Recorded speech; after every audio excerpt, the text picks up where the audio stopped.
আলহামদুলিল্লাহ আমি এই বয়সে শ্বশুর হয়ে গেছি, নানা হয়ে যাবে, খুব শীঘ্রই দাদা হয়ে যাবে ইনশাআল্লাহ। আর আমার মতো এই বয়সে বহু লোক আছে এমন কপাল পোড়া, এখন দুধের বাচ্চা নিয়ে ঘুরি। আমার মায়া হয়ে এদের দেখি, যাই রে, এরা লাইফটাকে এনজয় করতে পারলো না। আমরা লাইফটাকে এনজয় করি আলহামদুলিল্লাহ, সব গোছানো শেষ, ছেলে মেয়ে পড়ালেখা বিয়ে শাদী নাতি পোতা, এখন আমি স্ট্রং আছি। কোনটা মানুষ আছে তো আলহামদুলিল্লাহ, অমানুষ আছে কানটা মূলে রাস্তা দেখা দেওয়া যাবে, তোমার কোনো ঠেকা নেবে, আমি এখন শক্ত আছি আলহামদুলিল্লাহ। দেখুন, আর্লি ম্যারেজ এটার গুরুত্বের উপরে এখন ক্যাম্পেইন হওয়া উচিত, ক্যাম্পেইন হওয়া উচিত।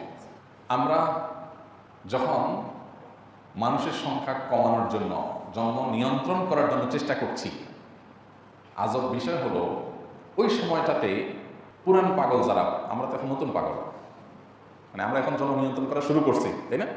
যারা জন্ম নিয়ন্ত্রণ করে শেষ করছে, এখন নিয়ন্ত্রণ করতে করতে এমন নিয়ন্ত্রণ হয়ে গেছে এখন আর শিশুর জন্ম হয় না। এই পুরান পাগলরা তারা এখন